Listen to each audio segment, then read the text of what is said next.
ভাঙ্গা কালভার্টে চরম দুর্ভোগ রঘুনাথগঞ্জের চরপিরাজপুরে দ্রুত মেরামতের আশ্বাস পঞ্চায়েত প্রধানের।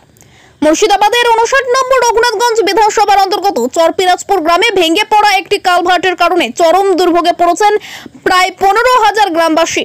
গ্রামটি বড় শিমুল দয়ারামপুর গ্রাম পঞ্চায়েতের অধীনস্থ, যেখানে বহুড়া ঘাট দিয়ে গঙ্গা পেরিয়ে চরপিরাজপুর গ্রামে পৌঁছতে হয়। কিন্তু সেই মূল সড়কে অবস্থিত গুরুত্বপূর্ণ কালভার্টটি ভেঙে পড়ায় যোগাযোগ ব্যবস্থায় বিপর্যয় দেখা দিয়েছে। স্থানীয় বাসিন্দাদের অভিযোগ, রাস্তাটি নির্মাণের কিছুদিনের মধ্যেই কালভার্টটি ভেঙে পড়ে।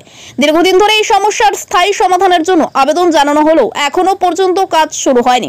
ফলে স্কুল পড়ুয়া, অসুস্থ রোগী ও সাধারণ যাত্রীদের নানা দুর্ভোগের সম্মুখীন হতে হচ্ছে প্রতিদিন।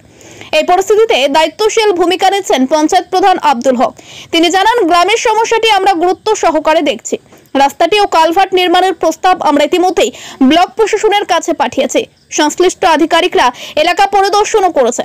এটি একটি বড় প্রকল্প হওয়ায় কিছু সময় লাগছে ঠিকই, তবে আমরা চেষ্টা করছি যাতে খুব দ্রুত কাজ শুরু করা যায়।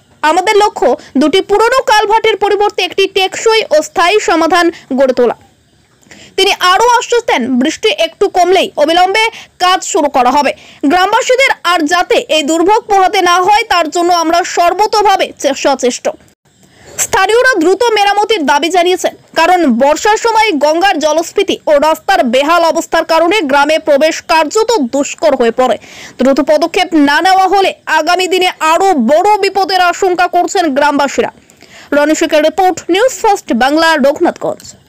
রাস্তা তো বেহাল নয়, অ্যাকচুয়ালি গত মরশুমে এই বন্যার সময় ওই কালভার্টটা ভেঙে গিয়েছিল। সেই ক্ষেত্রে ওই আমরা তৎপর আছি এবং তখন থেকে আমাদের প্রসেস চলছে এবং ওখানে একাধিকবার একবার বিডিও সাহেবের নির্দেশে এবং আমাদের মন্ত্রী আক্রুজ্জামানের নির্দেশে আমরা নিজেরাই গিয়েছিলাম ওখানে, তো এবং ওটা প্রসেসের মধ্যে আছে, প্রসেস চলছে।